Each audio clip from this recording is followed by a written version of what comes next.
So looking ahead to markets starting February 10th, we'll likely still be monitoring the situation with the coronavirus, although fears about it certainly were alleviated last week. But the major scheduled events we'll be looking out for this week are the New Hampshire primaries for the Democratic Party. It could be a pivotal moment in the run-up to the US presidential election. We'll also be watching a testimony from Fed Chair Jerome Powell to Congress. And we'll also have some quite a lot of economic data, but one central bank meeting, and that's from the RBNZ, and we'll discuss that in a bit more detail. Now, in terms of market performance in the run-up to this week, well, investors bought the dip, and stock markets are back up at record highs. The S&P 500, the Dow Jones, the Euro Stoxx 600, all hitting record highs again last week. So obviously putting those coronavirus fears aside and the impact they might have on economic growth. In terms of currency markets, it was a pretty good week for the US dollar. We had a lot of good US economic data. We also had China cutting tariffs on US exports out to China. So that obviously should have some positive economic effect. Donald Trump was acquitted in the impeachment trial, which on the margins is probably a good thing for stability in the US. So a lot of good factors pushing up the dollar. The Aussie also had a very good week, basically reversing some of those fears about the coronavirus. As stock markets pushed higher, people were taking more risk. The Australian dollar did well too, as did the New Zealand dollar, which we'll talk about in terms of the RBNZ. In commodity markets, it was a pretty tough week for oil. Not seeing the same level of rebound in risk sentiment towards the growth outlook and how it might affect fuel demand, particularly with all the travel restrictions in China. At the time of filming, crude's down about 5% on the week, so having a bit of a shocker. Gold was also down, but not out. It was down against the dollar because of the dollar strength, but actually if you look at gold relative to some other currencies, it was actually holding its own. So there's still a lot of liquidity being pumped into the market, and so physical assets like gold still have some demand from investors, even though you could say that haven appeal is waning a little bit. So let's switch gears to the economic calendar for the week, and as I said, there's quite a lot coming up. China's CPI, we kick things off there. That's expected to pick up to 4.9%. The economy in China, to some extent, working more as you would expect, given the central bank action. The PBOC, the Central Bank of China, has been pumping in lots more money into the system to try and shore up the economy with all the threats that it faces. Of course, there was the trade war, now it's the coronavirus. And so more money in the system, that should mean higher inflation. It's not something we've seen in other parts of the world, but in China, it looks like we're seeing it 4.9%. And it's something to watch because we can't expect easy monetary policy forever if inflation gets out of control. At this stage, it's not by China standards. We've also got quite a lot of Swiss data. The unemployment expected to stay pretty low. That shouldn't be much of a move, but inflation is picking up, interestingly. And so that does raise some questions for the SNB, whether they can maintain their very easy policy, which is basically tracking the ECB if inflation in Switzerland is pushing up.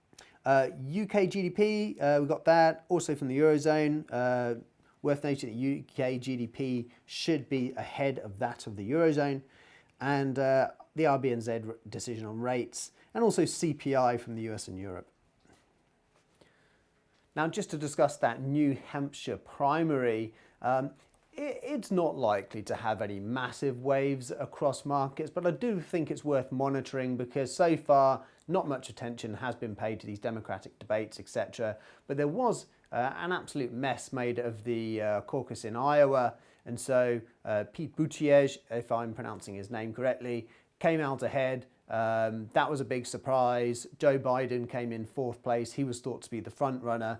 And so I'm not pretending this is a big political commentary. I don't know all the details of these candidates, but I think you can look from a broader swathe perspective when you're thinking about markets and how they might react to this.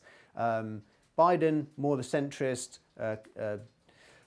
stable candidate, if you like. If he loses a lot of momentum at this next primary in New Hampshire, which is thought to be an important one, and some of the more extreme, if you like, candidates, more left-wing at least, Bernie Sanders and Elizabeth Warren, if they come out ahead, then actually That's a bigger risk for markets from the likely state intervention and what else you want to consider, the instability versus the Trump, the change in policy inherent in that versus the Trump presidency would be a source of instability. But on the other hand, you could probably argue that for the most part, the American public don't support very strong socialist policies, so it makes it more likely that Trump would actually win the election, were one of these more left-wing candidates to come through in New Hampshire. So worth watching, more for the longer term market reaction in terms of how we lead up to that 2020 election in November. Now, more specific to markets, we do have a testimony from Jay Powell, and that's the semi-annual monetary policy testimony that he gives to Congress. Now, this could be important. There's normally a lot of embarrassing questions asked by Congress people who don't really know what they're talking about in terms of finance. That's worth a laugh if you've got some spare time. But actually, there could be some quite pivotal questions from the likes of Elizabeth Warren, who, as we know, is a presidential candidate, particularly with regard to the repo market actions the Fed's been engaging in, which basically has been restarting quantitative easing, but in all but name. As we know, the Fed was reducing its balance sheet. That means buying up more. That means selling off Treasury bonds, taking cash out of the system. But due to a combination of factors in September, suddenly there wasn't enough money in the system for banks to be willing to lend to each other overnight. These repo rates spiked to 10%, and so the Fed thought it appropriate at that point to start doing some more, being more active in the repo market and actually repurchasing treasuries again, which is QE.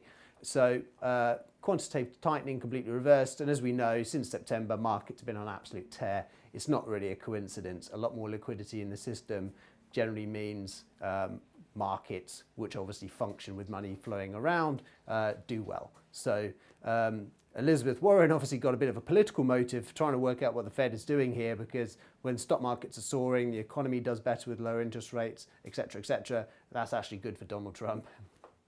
So be interesting to see if the kind of things that Jay Powell says about this have any impact on what the Fed does in the future if it gets a bit of extra public scrutiny.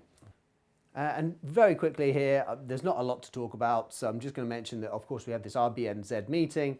They're not expected to do anything at this meeting. We expect them to sort of say generally positive things about the housing market, say that inflation seems to be on the rise, but obviously temper that, if you like, with the potential risk of the coronavirus, but also saying we don't really know how to factor that in yet, particularly in countries outside of China, like New Zealand, where it's very difficult to judge what the effect of the coronavirus might actually be, but we think they'll probably mention it.